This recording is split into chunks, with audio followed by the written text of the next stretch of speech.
The WWF, what the world is watching.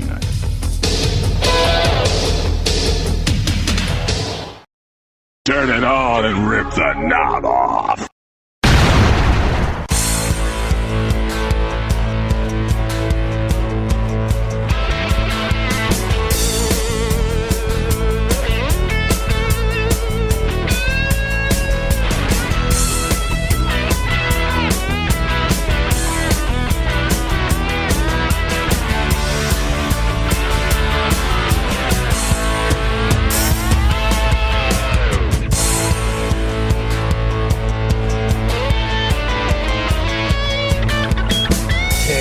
Guys, and welcome back to the Wrestling Memory Grenade. Now at episode 146, and I am your host, Ray Russell, welcoming you all back as we kick off another month here in the 1988 WWF project. This week, we kick off the month of September TV for 1988 in the World Wrestling Federation. With SummerSlam now behind us, so many exciting things coming in the weeks and months ahead. And in order to find out what those things are, we got to get it all going once again this week, guys. Another week of WWF TV kicking off the new month with the September 3rd edition of the WWF's Superstars of Wrestling.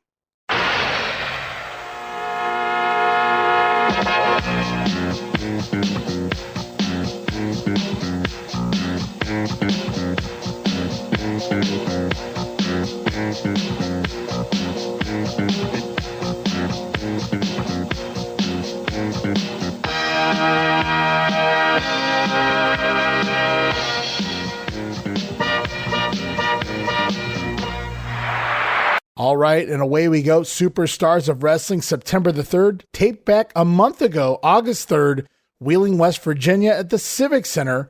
Vince McMahon, Jesse the Body Ventura on commentary as we go off to the ring for the opening bout featuring the Powers of Pain, the Warlord and the Barbarian, taking on Al Kirkland and Pete Sanchez. As the POP hail from parts unknown, Jesse Ventura questioning their wits when they don't even know where they're from. Parts unknown. As the action gets going, we get an insert promo here from the Doctor of Style Slick and his Bolsheviks, looking for a rematch after SummerSlam. Slickster says the Bolsheviks are from Russia, so they are indeed the superior athletes. Wait a minute, Slick. How do we know the Powers of Pain aren't from Russia? That country's got to be heavily covered with parts that are unknown, I'd have to think. Anywho, the match begins with the Warlord press slamming his opponents around the ring. Nice way to ease into the action there, Warlord. Barb in there with the big boot to the face of Sanchez, as Jesse really harping on the fact that these Powers of Pain are strictly a power team and don't know any wrestling holds. Vince McMahon pointing out that Jesse was pretty much the same. And of course, the Body going to argue that once upon a time, he'll have you know that he was referred to as the man of 1,000 holds. Don't make me laugh, Jesse, as the POP actually allowing their opponents, no wait, scratch that, aiding their opponents in making tags. They wanted fresh meat here. And finally, it's the Warlord running power slam and the Barbarian diving headbutt. Got to put Sanchez away. Powers of Pain picking up another win. 2 minutes and 37 seconds. As it looks like we will continue to get the POP Bolshevik matches on the house shows. Sorry, guys. And we roll off now to Update and Mean Gene Okerlund talking all about the recent attack of one Outlaw Ron Bass on Brutus, the Barber Beefcake.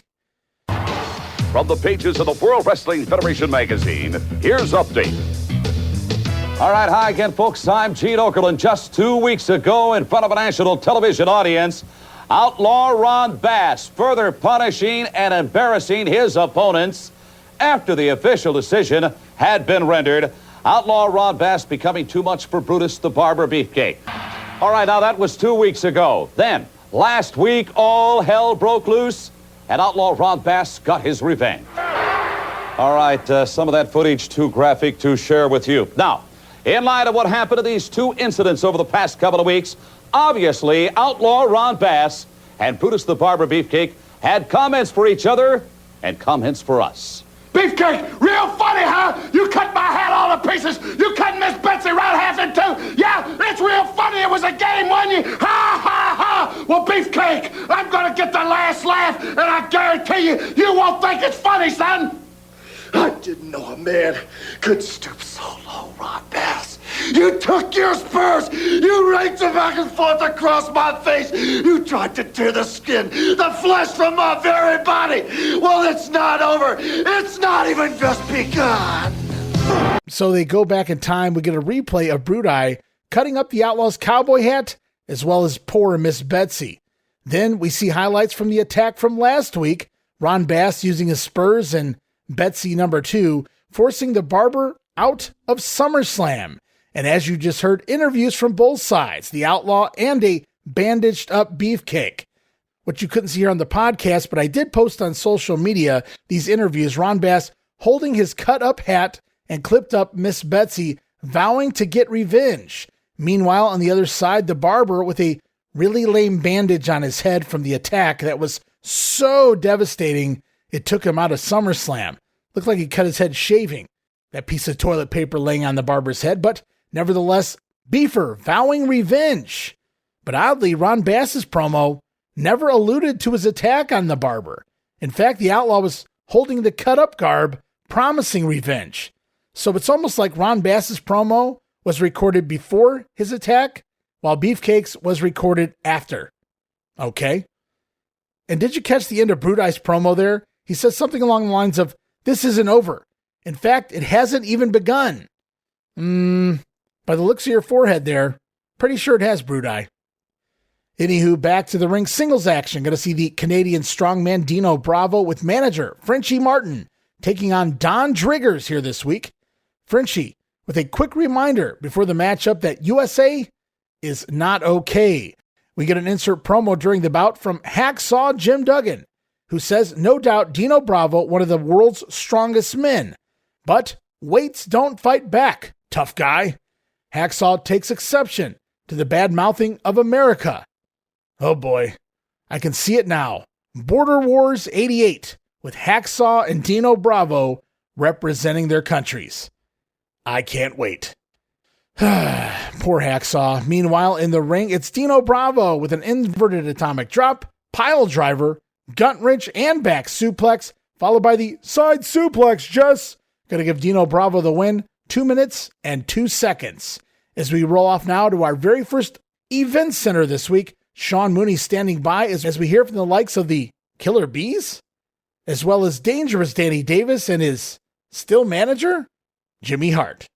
Hello everyone, I'm Sean Mooney right here at the WWF Event Center. And right now, let's talk tag team competition. It has never been hotter. The Powers of Pain, the Hart Foundation, the Fabulous Rougeaus brothers, the exciting new tag team, the Rockers, and you cannot leave out these guys, the Killer Bees, B. Brian Blair, and Jumpin' Jim Brunzell.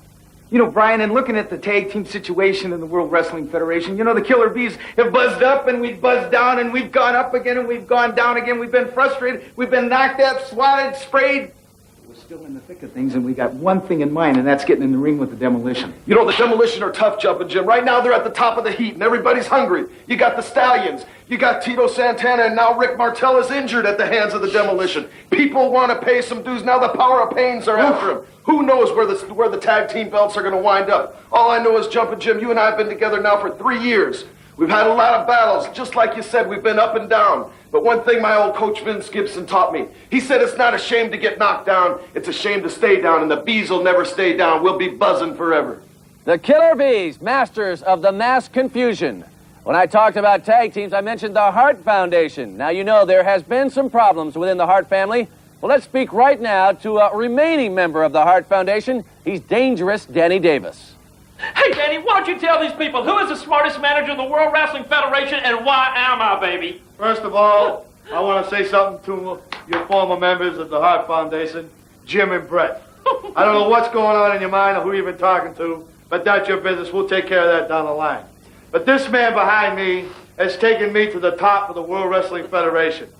He has taught me to wrestle. He has taught me about opponents.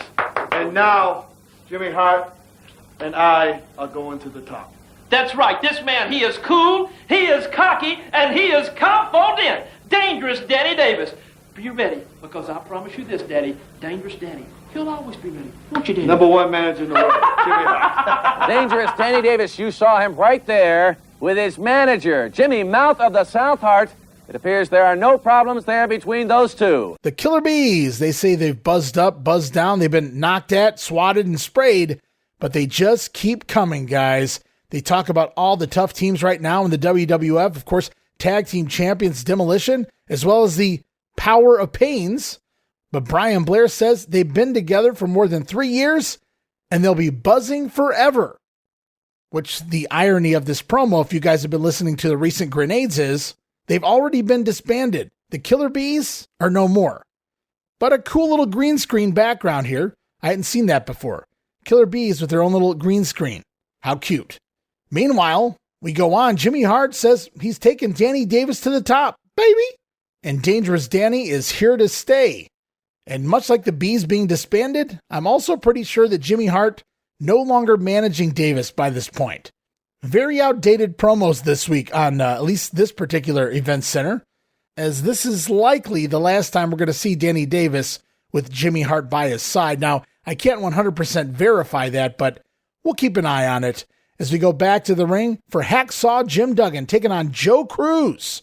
And we just heard from Hacksaw not too long ago during that Dino Bravo match, and now we get to see Duggan in action in the ring here. Is Cruz going to step up, get in Duggan's face, but quickly finds out when he gets knocked down to the mat. And I should note here, referee for this one, Jack Kruger, who will be disappearing from our TV screens by the end of September.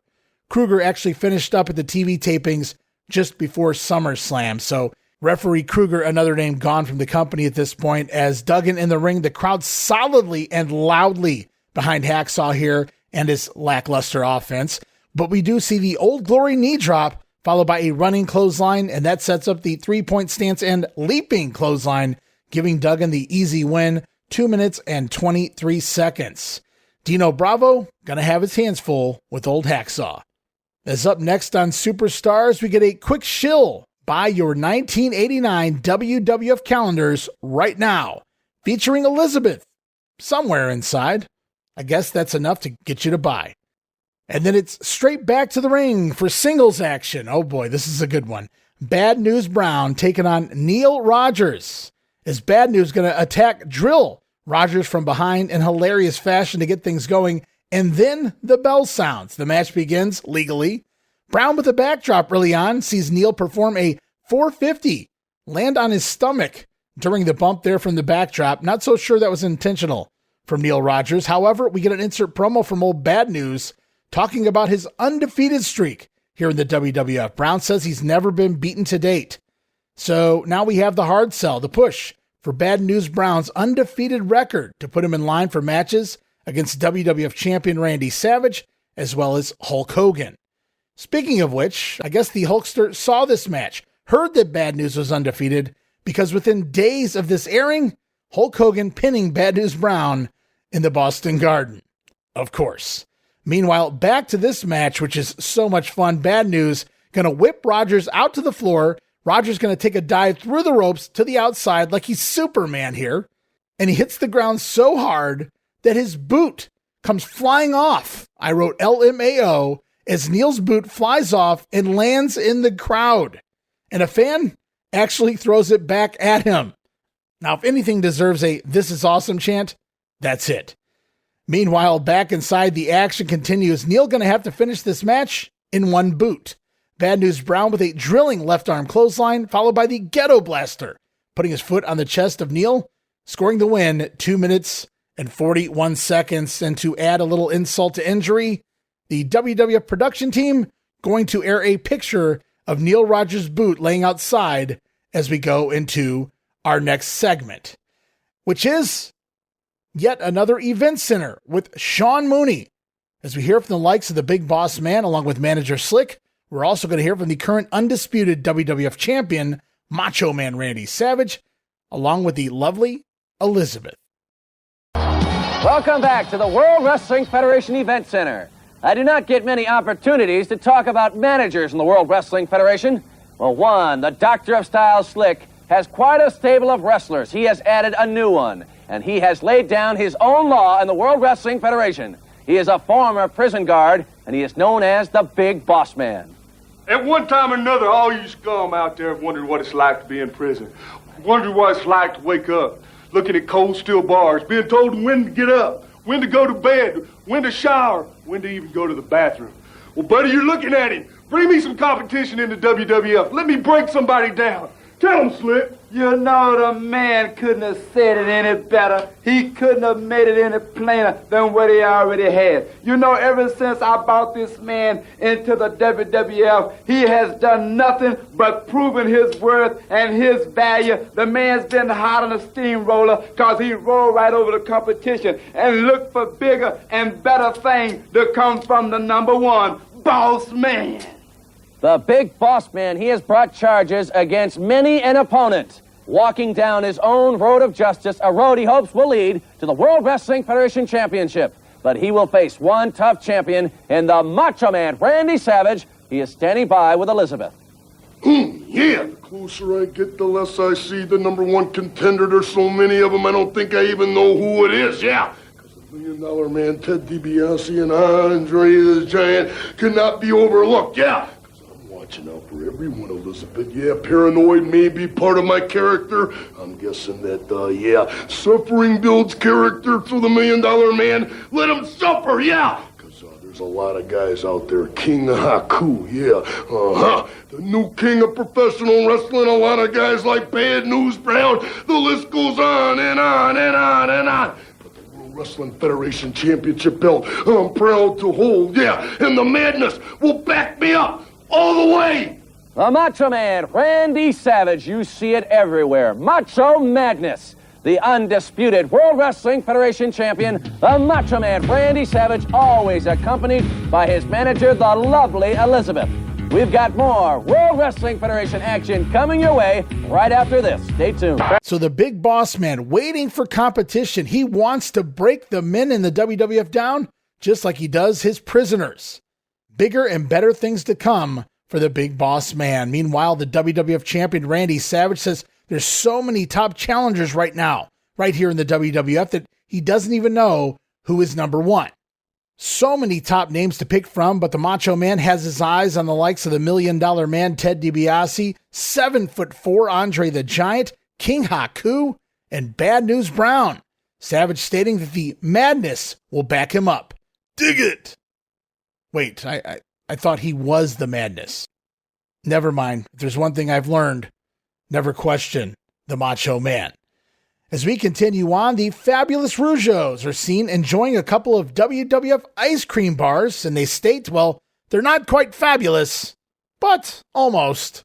So WWF ice cream bars, not quite fabulous, but almost. Not a bad slogan. Pay these guys, Vince.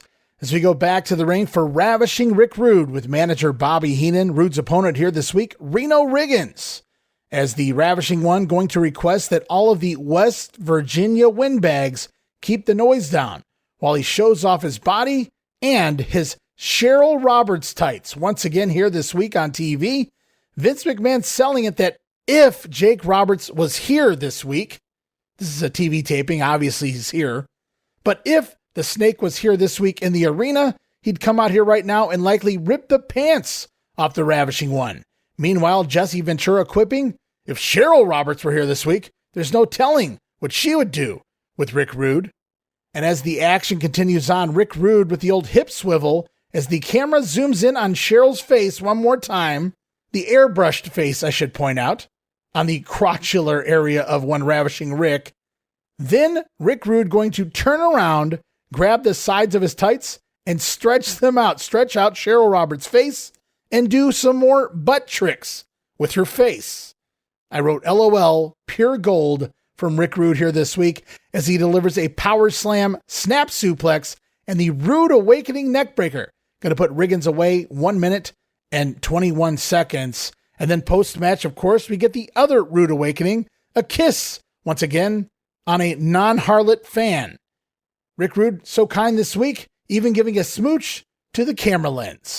As we go off now to a special interview up on the stage, Craig DeGeorge welcoming out the new Intercontinental Champion, the Ultimate Warrior. Bear in mind, guys, this was recorded several weeks before SummerSlam.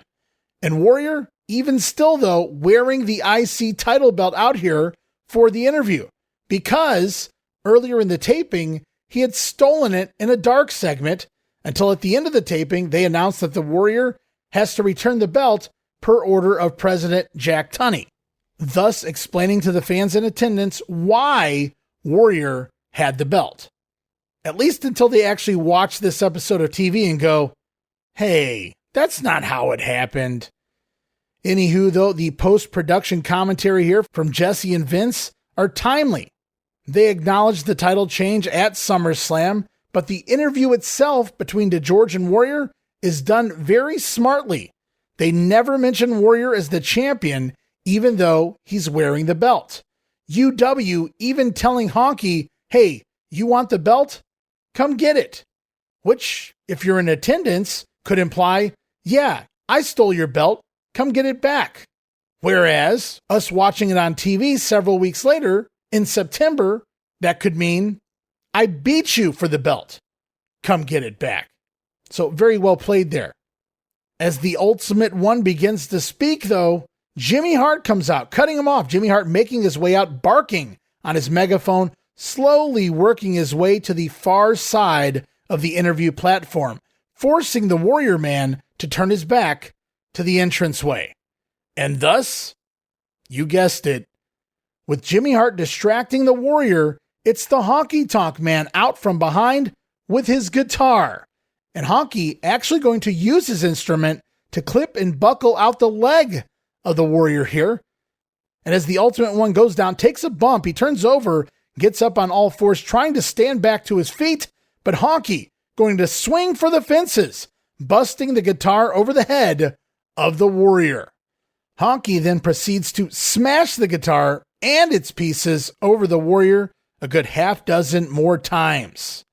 And with the Warrior down and out on the platform, a frustrated and visibly angry Honky Tonk Man walks away after the damage has been done. So needless to say, the longest reigning Intercontinental Champion for many years to come, and if you ask him, the greatest IC champion of all time, Honky Tonk Man, didn't take too kindly to the surprise challenge of the Ultimate Warrior and the surprise loss of his IC strap in less than 30 seconds at SummerSlam. And now Honky out for revenge. And get ready, guys, because for the next few months, Honky Tonk Man going to be married to the Warrior on the house shows. And we talked about their matches, brief matches, on all the house shows throughout the month of September, usually ending in a count out or disqualification. These two men, not done yet. In fact, as far as TV goes, it's only getting started. As we roll on back to the ring for the one-man gang with his manager Slick, gang's opponent this week, Tommy Angel, is Jive Soul Bro going to play the big man to the ring. Gang starting to grow out his beard, it would seem here, but still rocking that mohawk, though looks a little slightly trimmed back. During the matchup, we get an insert promo from the Doctor of Style here, who promises in the coming weeks we're going to see an altogether brand new look for the one-man gang. Boy, I'll say. Anywho, the action begins. Gang just mauling poor Tommy Angel, and the Gourd Buster going to put him away in just 1 minute and 49 seconds. Slick leaping into the arms of the gang for celebration after the match. Brother! New look for the one-man gang. Man, that's an understatement. As we continue on, we go off to a George the Animal Steel vignette. We see the animal backstage fast asleep on the locker room floor when he's startled awake. And the animal can't seem to locate mine. Oh no, George. Steel begins to panic before he realizes mine is resting gently above his head. The animal then cuddling with mine as they doze off back to sleep.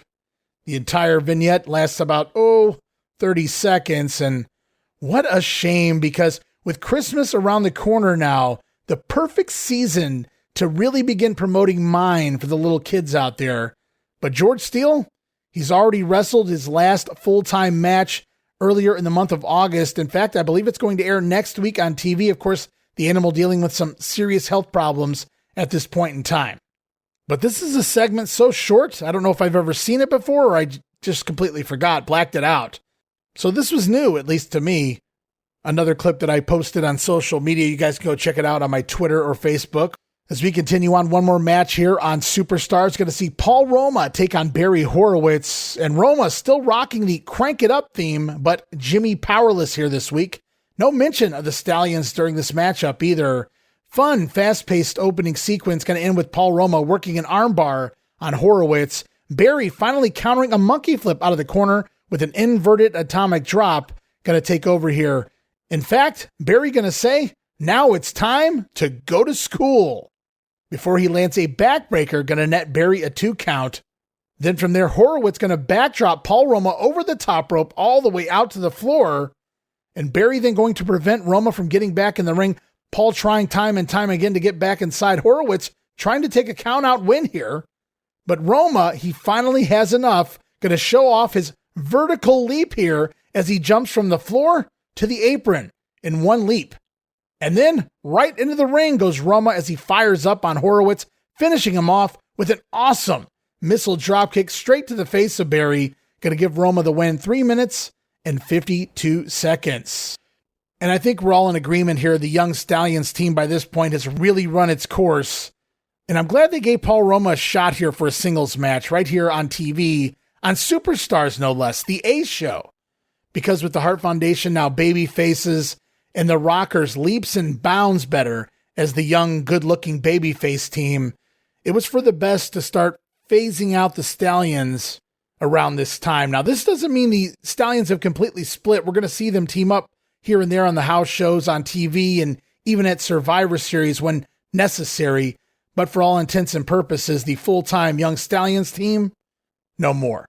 Now, as cool as it was for them to put Roma over here to close out this week's Superstars, don't get me wrong, guys. This segment was solely used to discuss the Ultimate Warrior Honky Tonk Man segment that took place just a segment or two ago. In fact, there was no mention of the actual action in the ring until the final minute of the match. But kudos to Paul Roma on a big win here for television over Barry Horowitz as we close out Superstars. One more event center. Sean Mooney hosting, featuring interviews with the Junkyard Dog and the Fabulous Rougeaus. Welcome back. Just what does it take to become a superstar in the World Wrestling Federation? Well, every wrestler has his own unique background. What about the Junkyard Dog? He came from the mean streets of Charlotte, North Carolina. He is 6'2", 280 pounds, and right now he's standing by, and he has a message. He plans to do some barking. No, he said every day, it gets greater and greater here in the World Wrestling Federation. When you look around and see such greats as the champion Randy Macho Man Savage, Hulk Hogan, oh yeah, Greg the Hammer Valentine, the one-man gang, you can go on and on down the line. It's getting very, very interesting here. Oh yeah, the dog came out of his hiding place, started to begin to move up and down that ladder once again. And like I said time and time again, every dog needs a bone to chew on. And I think I found myself a bone. So all you gotta do is sign your name on the dotted line, blink once, smile twice, and look, it's not the weasel. The Junkyard Dog with a message for all those future opponents here in the World Wrestling Federation. Just like a junkyard dog, he plans to protect his turf. Let's talk about top contenders for the tag team belts. What about the Fabulous Rougeau brothers, Jacques and Raymond? Hi, I'm Raymond, and I'm Jacques. I'm just kidding. I'm Jacques is because I got his coat on. Raymond, tell him about the good news. Well, this is great. I mean, you won't believe it. All this time, we thought you people were confusing us with Dino Bravo, and we were hearing the boos. We thought they were for us, where in reality... They told us. You people told us, and we appreciate it. You were booing our opponents. You told us that you loved us. And we love you too, and we love USA. It's just great, Raymond, because we told them about moving to the United States, and right now we're fixing to do our move. It's just in a couple of weeks, and now we're coming to good old USA. Here we come. So JYD acknowledging all of the new talent and competition here in the company, offering to take on all comers to stay near the top. Meanwhile, those Rougeau brothers, well, It took months of serious psychoanalytical research, but the Rougeaus have finally realized it, guys. The fans were never booing them because they were confusing them with Dino Bravo. No, the fans were merely booing the Rougeaus' opponents all along. Just tremendous heel shit here. You know, I don't know that anyone appreciated this for what it was in 1988, 89, because it was just so different for the time, ahead of its time. It required you to think on a different level than a normal wrestling gimmick. Jump ahead 10 years and even beyond, and the Rougeaus may have been called the greatest heel tag team shtick, maybe ever. Hey everybody, Gene Jackson here, inviting you to check out the Retro Wrestling Review, where each week I'm joined by some great co-hosts who help me review classic episodes of USWA Championship Wrestling, and right now we are doing week-by-week reviews of 1993. But we don't just do reviews, sometimes we get a chance to interview some of the people who were there and lived it, plus do watch-alongs. It's a lot of fun, so check out new episodes that drop every Wednesday at WrestleCopia.com, and to find links to everything associated to the podcast, you can go to USWApodcast.com.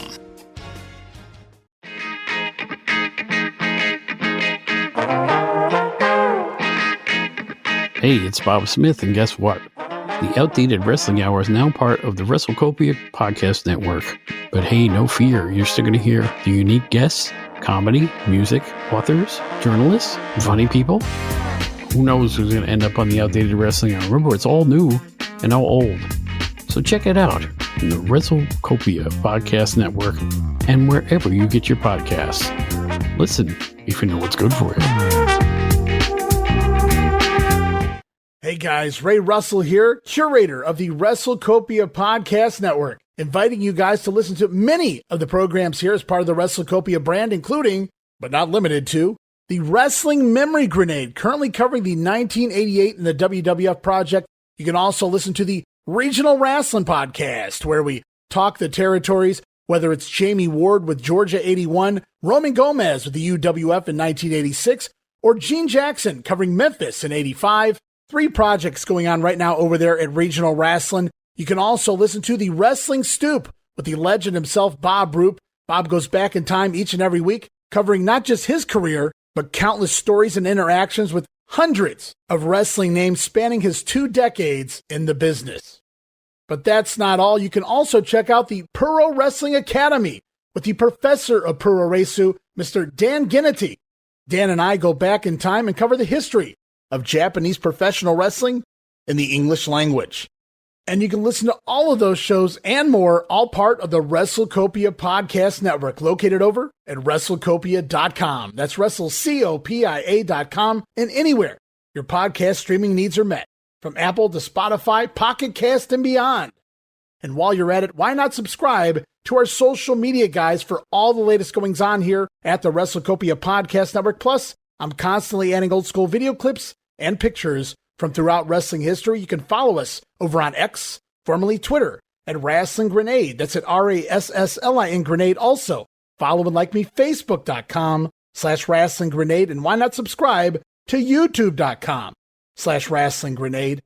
And of course, now would be a fantastic time to become a WrestleCopia patron over at Patreon.com/WrestleCopia.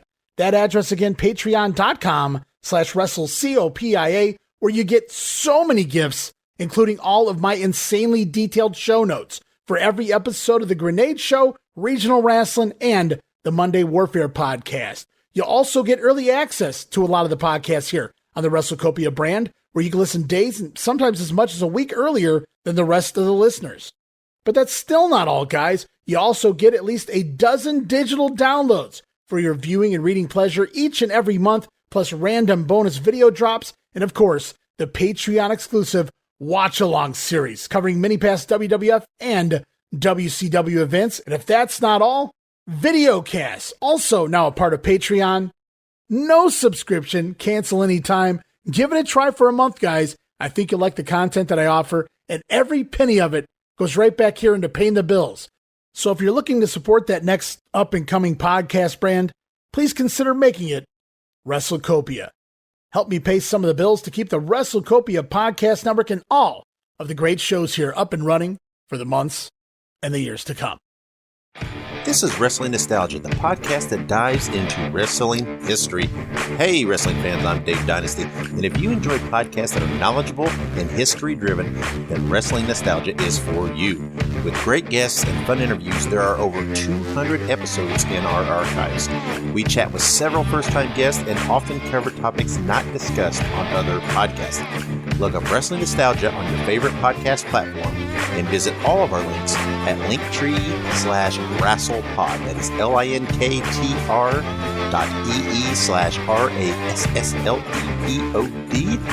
And remember, wherever you go, whatever you do, be good, be safe, and keep on growing. And that's going to wrap up Superstars here this week. And even though this was taped weeks before SummerSlam, they clearly knew their direction post pay-per-view here. Warrior versus Honky Tonk Man will clearly continue. The Barber now chasing Outlaw Ron Bass for revenge. One-man gang gonna undergo a transformation of sorts very soon. Hacksaw Jim Duggan versus Dino Bravo in a Border Wars feud. Plus Bad News Brown being built up for the house show main events against the likes of Randy Savage and Hulk Hogan. And Rick Rude really starting to egg Jake Roberts on with Cheryl Roberts on his tights. Just a really fun, refreshing episode of TV with new direction. Lots of things to look forward to as we head into the fall of 1988. And speaking of looking ahead, we move ahead to the following day. WWF Wrestling Challenge for September 4th, 1988.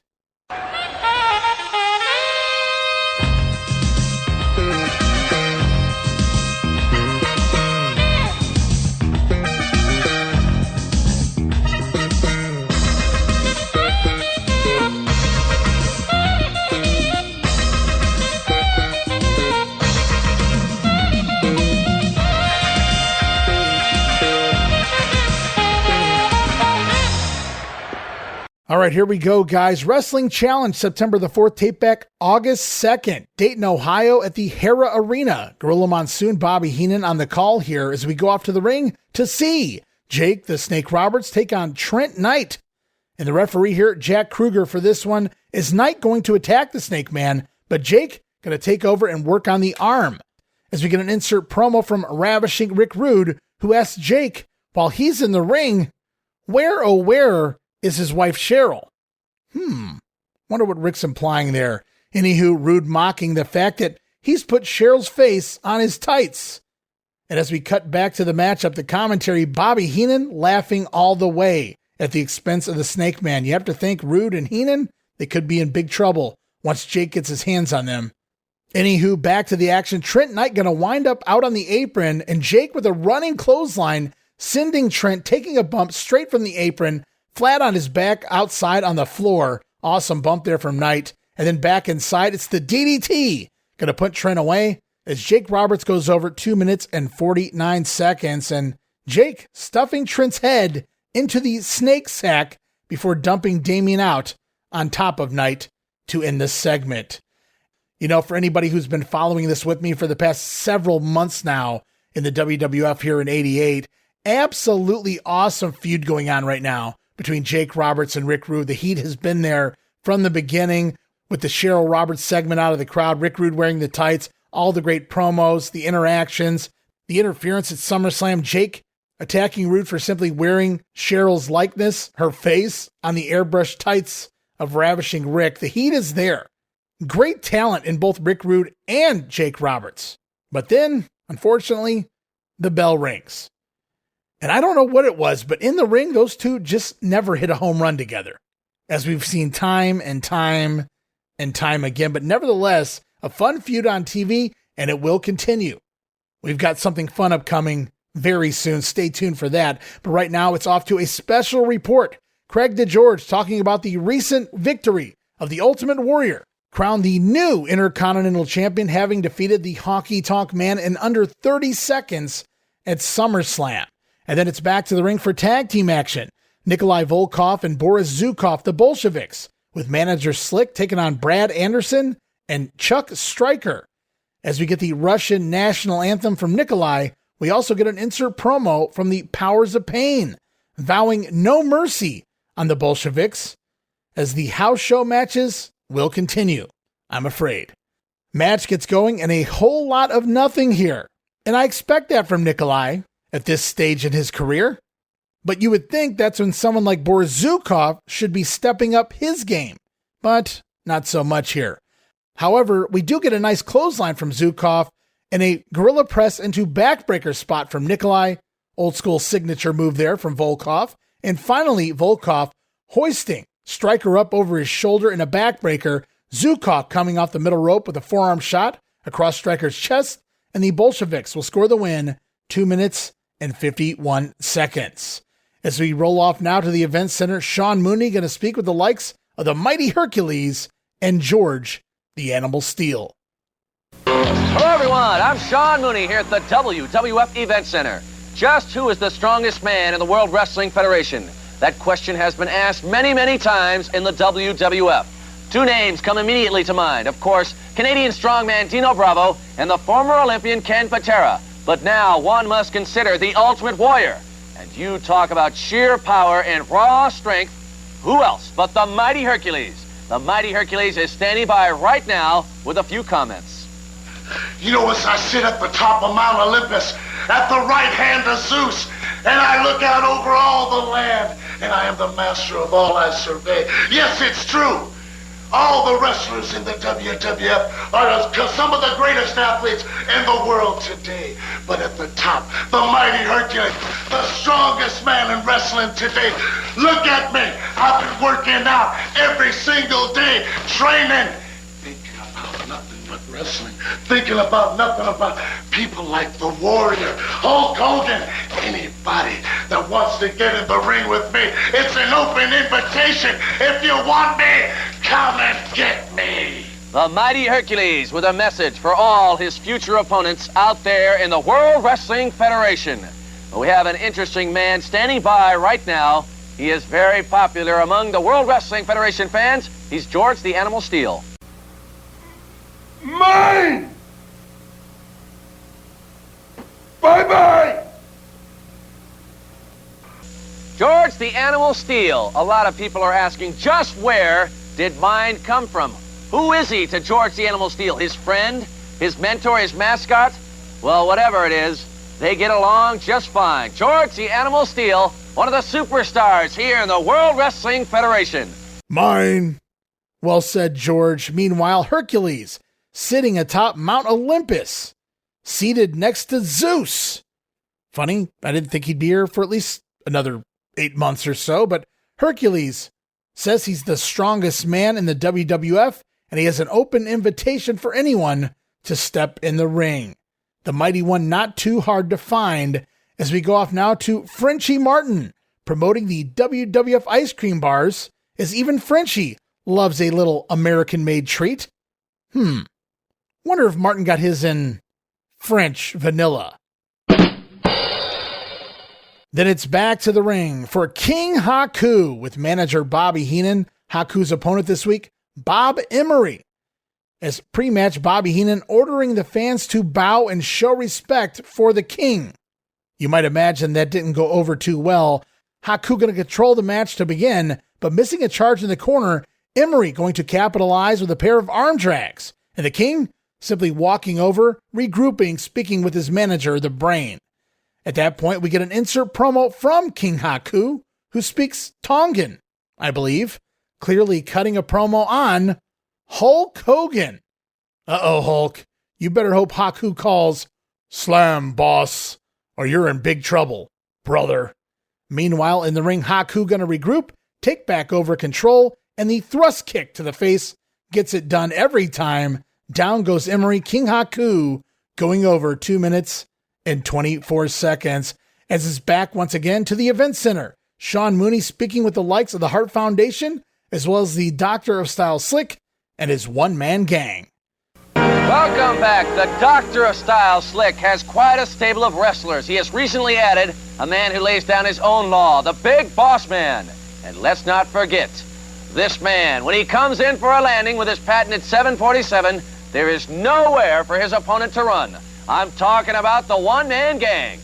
You know, everybody that knows anything about professional wrestling at all know that I have a lot of great talent under my employ. But right here, the big 747, 483 pounds, 6 feet 9 inches. You understand? He is my biggest and my greatest. You understand? Time and time again, this man has saved me from the likes of a superstar Graham or that no-good Tito Santana and many others. This man is a man who is destined in 1988 to become the World Wrestling Federation heavyweight champion of the world because Macho Randy Savage, you don't have what it takes to stand up against the awesomeness, the aggressiveness, and the power and the massive structure of the one-man gang. The one-man gang, 6'9", 457 pounds, from the back streets of Chicago. As Slick stands by his man, but you talk about managerial problems, Jimmy Mouth of the South Hart is out. The Hart Foundation is fine on their own. With the Hart Foundation, it's simply called reconstruction. We've rebuilt ourselves without the help of Jimmy Hart, and we're going straight back all the way to the top because we are going to become the next world heavyweight champions, and that means people like the Demolition and Mr. Fuji, even the British Bulldogs, the Rougeaus brothers, the Killer Bees, that means all of them have to remember the Hart Foundation is back on track and in a brand new way. Yeah, you mentioned all the tag teams, but what really burns me up, what really steams me and makes me so mad is these Rougeaus mocking the American flag. A lot of people have died over that flag, and the Hart Foundation doesn't go for that kind of stuff. Brought the Hitman Hart, Jim, the Anvil Nighthearts. There's two sides to this story. Some believe the Hart Foundation is better off without Jimmy Mouth of the South Hart. Others feel that they could indeed be the tag team champions right now. Jimmy Hart, it seems, is only bent on revenge now, but you can bet the Hart Foundation will continue their pursuit of the World Wrestling Federation Tag Team Championship. Slickster says the gang destined for the WWF title here in 1988. Well, he doesn't have a whole lot of time left to do that, Slick.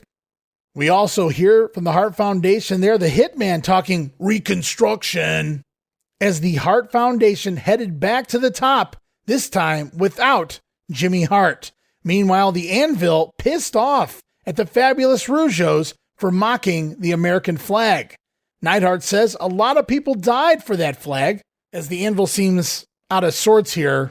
But what else is new? Meanwhile, Bret Hart, he's Canadian. So this whole American flag thing likely doesn't mean as much to the Hitman, but fun little promo there from the now babyface Hart Foundation as we go back to the ring to see Hacksaw Jim Duggan take on Tony Sober. They call him here. In fact, that is Tony Suber. He's done a lot of work on NWA TV as enhancement talent. Duggan taking on Suber in this one as we see Hacksaw with a foam thumb in the crowd, but also now a foam 2x4. So are they doing away with the thumb in favor of the 2x4?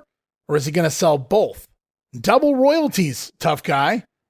As Suber going to attack old Hacksaw, but Duggan, he's not going to play that shit, tough guy, sending Tony out to the floor. Super ovation here for Duggan. As he hammers away on Suber, we get an insert promo from Frenchie Martin and Dino Bravo. Dino stating that Hacksaw uses a 2x4 to win his matches. All Dino needs is his power. At a promoter that loves steroids, pal. Dino then issuing a challenge to one Hacksaw Jim Duggan. Well, if there was ever any doubt, there you hear it. Meanwhile, in the ring, Duggan dominating until the 3-point stance and clothesline, going to give him the win, 2 minutes and 57 seconds, as we are off to this week's edition of the Brother Love Show. And it sure can't be any worse than the one we saw at SummerSlam. Brother Love's guest this week, the Outlaw Ron Bass. And it's no dilly-dallying this week because Brother Love immediately introducing his guest, the Outlaw, who is already on the stage before Brother Love can even finish introducing him. And there may be more on that. I'll get to it at the end of the promo. Anywho, Brother Love expressing his happiness for Ron's attack on Brutus Beefcake. Bass then, going back in time, reminds us of what the barber did to his hat and Miss Betsy. But the Outlaw then talking payback as he introduces us to his Spurs.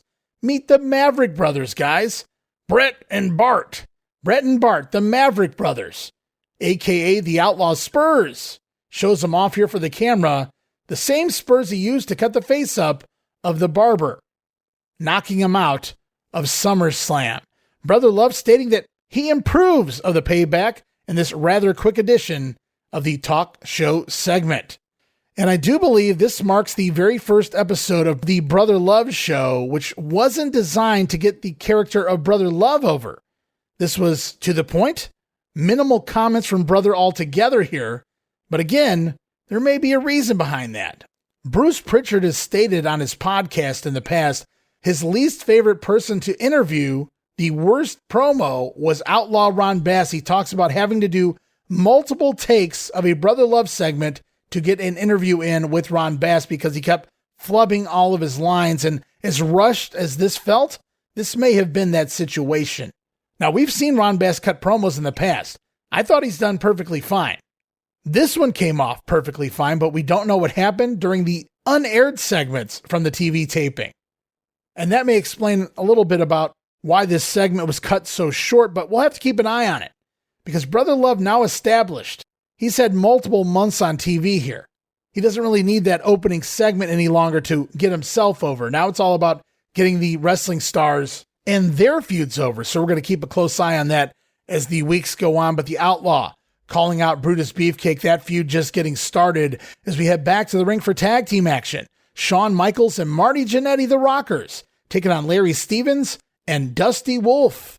As the Rockers in firm control early on, Marty Jannetty taking both opponents over at the same time, grabbing hold of a headlock takeover and head scissor takeover combo. Then it's drop kicks from both the Rockers, sending Wolf and Stevens to the floor, where the Rockers then with stereo slingshot planchas, or pescados, for those keeping score. Rockers looking good here, spinning back elbow by Marty. Jannetty, though, going to get whacked by a Dusty elbow. Not that Dusty, baby. Dusty Wolf with an elbow, cheap shot to Marty Jannetty, as the would-be heels, though, can't seem to follow up. Michaels back inside, nails a diving fist drop off the top rope onto Stevens, then Shawn Michaels picking Stevens up in a suplex, while Jannetty coming off the top rope with the crossbody, the old rocker plex finisher, going to get the win here in 3 minutes and 22 seconds. Fun TV match for the Rockers here this week, even if their opponents seem to be a step behind at times. But man, I was just bummed we never got the Battle of San Antonio here in this matchup between Shawn Michaels and Dusty Wolf, but maybe someday. As the action just keeps rolling back to the ring for the Big Boss Man, with manager Slick, Boss Man's opponent, Bobo Reeds. Billed as hailing from the Department of Corrections in Cobb County, Georgia, Big Boss Man here taking on Bobo Reeds, who is a young black gentleman rocking a mohawk. But it doesn't take long for the Boss Man to get the win. Boss Man Slam going to put Reeds away 1 minute and 27 seconds. And of course, post-match, what's a Boss Man match without a Boss Man beatdown? BBM going to handcuff Bobo Reeds to the rope, read him the riot act, beat him with the nightstick, and then a slap across the face for good measure, making Bobby pop, making me pop too. That was kind of a stiff slap there from the Big Boss Man. Came out of nowhere and just pretty fun. As we go off to a vignette with Coco Beware showing off his brand new Birdman watch. Brand new Birdman wristwatch here. Buy yours today, guys. Actually, when I'm looking at it here, it's actually Frankie that's on the packaging. I wonder if the bird got royalties. Anyway, we go back to the ring. One more match here this week featuring the $1 Million Man, Ted DiBiase, along with bodyguard Virgil. Teddy's opponent, David Studemeyer. Is DiBiase going to get the better of Studemeyer early on? Teddy, though, going to get cocky, running into a pair of arm drags by the preliminary foe. Studemeyer, though, going to get overzealous with his offense, running into a $1 million boot in the corner. Teddy going to pitch Studemeyer outside, and then when he climbs back in, it's a textbook suplex, falling fist drop, power slam, and the $1 Million Dream gives Ted DiBiase the win, 3 minutes and 52 seconds. And at this point, you have to think about it. They've milked the DiBiase Randy Savage feud for everything they could get out of it. Their first match at the Saturday night's main event before WrestleMania 4, and they've been feuding ever since, of course, culminating at SummerSlam in that big tag team matchup. And honestly, the interest for a $1 Million Man Hogan feud has also run its course, as far as I'm concerned, at least without a lot of new heat behind it. So it's going to be very interesting to see how they pivot the DiBiase character into a new direction heading into the fall. As we close out this week's Wrestling Challenge, we've got one more event center for you. Sean Mooney going to speak with Bad News Brown. Still undefeated. That's right, still undefeated. Who are you going to send against me now, huh? Everybody that comes into the square circle with Bad News Brown goes back with a sad story to tell their wife and ugly kids how they couldn't beat me. But I'm getting a little frustrated. I'm getting a little mad because I came to this territory with two things in mind, and both of them seem to be hiding. One of them is that giant Hulk Hogan. Where is he at, huh? Where are you, Hulk Hogan? Come from under your mother's bed and come out here and meet a real man. And that world champ, Macho Man, I can't seem to get a contract to meet him either. What do I have to do? Do I have to catch you out on the street and embarrass you? Yes. So Bad News still undefeated here in the WWF. Bearing the question, who are you going to send against Bad News Brown now? Of course, talking to all the beer-bellied sharecroppers out there about the spineless cockroaches of the WWF. Brown stating that he's frustrated. He came to this territory for Hulk Hogan and that WWF title currently worn by the Macho Man. Seeds are being planted everywhere for some upcoming house show main events, no doubt. And as we close out this edition of the Grenade Guys, Primetime Wrestling was on hiatus due to the US Open. However, it returns this week. At least a special edition of Primetime returns. This actually aired some 5 months prior as a March 28th special edition of Primetime, featuring Vince McMahon and Lord Alfred Hayes hosting a Best of TNT show. They go back in time and air various segments from TNT. So while Primetime technically airs here, it's actually a replay from March the 28th. Furthermore, no new sound bites, no new matches. But do not worry, as next week here on The Grenade, Primetime proper will return. We'll get a new edition of Primetime Wrestling, as well as another episode of Superstars Wrestling Challenge. We'll take a look at everything going on. Lots of sound bites coming our way. But before we leave here, since we were ripped off this week, no Primetime Wrestling, I grabbed a few extra sound bites here for you this week to close the show. A couple more interviews I pulled from random syndicated episodes of TV from the weekend of September 3rd and 4th. We go off now to various event centers. Sean Mooney lining up interviews with the likes of Ravishing Rick Rude, Hacksaw Jim Duggan, and Hulk Hogan. Oh, I know what all you 9-to-5 low-lifers are thinking. You're saying, look at that Rick Rude. He thinks he's God's gift. He thinks he's the sexiest man alive. And you know what? You're dead right. The fact of the matter is, I know I'm the sexiest man alive. You see, it's like this. Jake Roberts' wife wants me. Randy Savage's manager wants me. And each and every woman in the world wants to take a walk on the wild side with Ravishing Rick Rude. You see, I'm the perfect combination of Beauty and the Beast. I am truly, simply ravishing, to say the very least.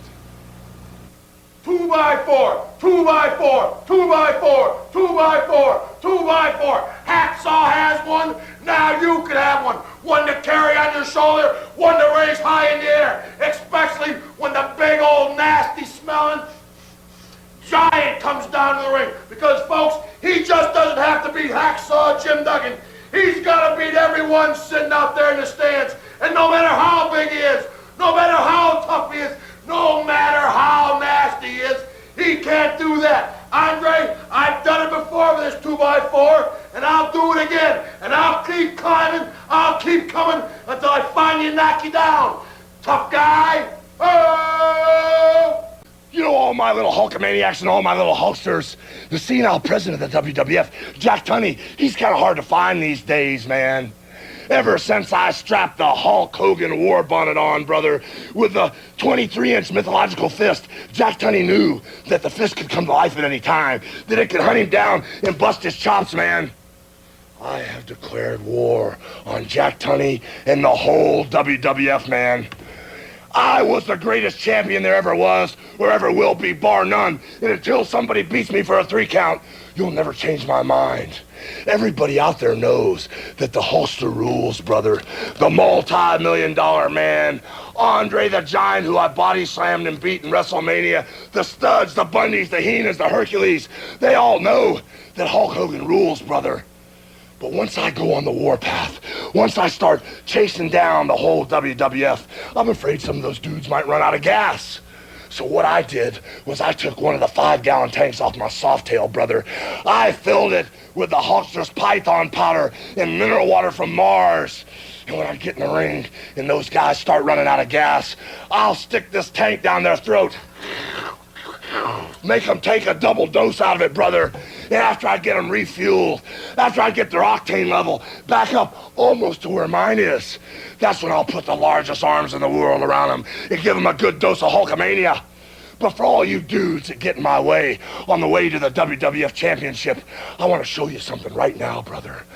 On my back of the largest back in the world is a California license plate, brother, with the name Hulkster inscribed on it. And I want you to see it right now, because this is the last thing you're gonna see when I leave the ring. I don't want any excuses like you were run over by a Mack truck or a 747 was off course and hit you. I want you, when you're laying on your back, and the whole rest of the WWF to know that I did it. What are you gonna do when the Hulkster and the largest arms in the world run wild on you? Ravishing Rick Root says, Jake, the Snake Roberts' wife, Cheryl, she wants him. Randy Savage's manager, Elizabeth, she wants Rick too. Hey, can he help it? Being the sexiest man alive and all. Ravishing Rick Rude, one of the all-time great heels in the history of professional wrestling. We also heard from Hacksaw, Jim Duggan out here, selling us his brand new foam 2x4 for the kids. If you notice, Duggan referencing Andre the Giant multiple times there in that interview, but as we know, he's moved on to Dino Bravo. And then last, but certainly not least, the reason I had to post this interview on social media, it's Hulk Hogan debuting his war bonnet, aka the fist helmet, right here on TV the first week of September. Coming out of SummerSlam, the first thing Hulk does, debut the war bonnet and the Hulkster license plate, brother. As he's back, no doubt about it, talking about the 23-inch mythological fist. It can't be 24 inches, that's his pythons, dude. Hulkster goes on to say that President Jack Tunney, he knew the fist could come to life, brother, at any time. Hogan declaring war on Tunney and the rest of the WWF, stating he was screwed out of the WWF title. He's coming back for it and making the point that he was never cleanly pinned. So until someone can actually pin him, he is the best. Hulk rules, dude. He goes on from there, and you really have to go and watch the video, but the Hulkster pulling up a gas tank from a motorcycle, sticking a antenna in it, using it as a straw, talking about mixing his python powder and mineral water from Mars straight out of his gas tank. Holy shit. The Hulkster clearly back and in rare form as we conclude this week's Grenade program. And all right, guys, as you can see, 1 week of TV, and it gives us a lot more time to really discuss everything going on in the world of the WWF. And I had a great time here this week. And as we continue on another week of September 88 TV right around the corner, lots of things coming as we get ready to say goodbye to the likes of referee Jack Kruger and Craig DeGeorge off of our WWF TV screens. We'll be welcoming a slew of new talent over the next several weeks to the WWF TV. We've seen them on the house shows. Now they're getting ready to debut on WWF television just in time for the new fall season. I'm talking about the likes of Mr. Perfect Kurt Hennig, the Blue Blazer on his way in, both Terry Taylor and the One Man Gang preparing for upcoming character changes, I guess we could call it.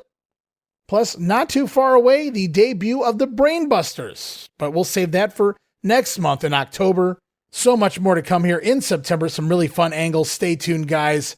We'll be back with more September 88 goodness next week right here on The Grenade. But for now, just a quick reminder, check out all the great podcasts over at WrestleCopia.com. Follow me on social media for all the latest goings on here at the WrestleCopia Podcast Network, but also constantly adding all sorts of great old school video clips and pictures from throughout wrestling history. Check it out. And you can find all of that by following me on X at Wrestling Grenade. That's at RASSLIN Grenade. Also, follow me at Facebook.com/Wrestling Grenade. Really got things rolling right now over there at Facebook. And subscribe to YouTube.com/Wrestling Grenade while you're at it. And last but certainly not least, encouraging everybody to head on over to Patreon.com/WrestleCopia. That address again, Patreon.com/WrestleCopia. We've got the $5 all access tier and the brand new VIP Superfan tier, getting you all sorts of great VIP video casts. You can watch along with me and the likes of Dan Ginnity at the Pro Wrestling Academy videocast. Also myself and Gene Jackson, currently covering the Coliseum videocast. It's exactly what it sounds like, guys. Tons of fun. And for anyone already a VIP member, maybe you've seen we've covered WrestleMania 4, WrestleFest 88, SummerSlam 88. What are we going to cover next? I'm not waiting until Survivor Series to put out another Grenade videocast, so stay tuned. Some fun things coming in the very near future. And be sure to join now that VIP Superfan tier because spots are indeed limited. And no matter whether you're an all-access patron or a Superfan patron, I greatly appreciate your support because times are tough right now and we're just trying to get the bills paid here for the WrestleCopia software. So I truly appreciate all of your support. Anywho, with all of that said and out of the way, we will be back next week. More September 88 WWF goodness right around the corner. But until then, this is Ray Russell saying from pillar to post and coast to coast, you pull the pin and I'll pick up the pieces right here on the Wrestling Memory Grenade. I'll see you next week. Don't miss it. Be there!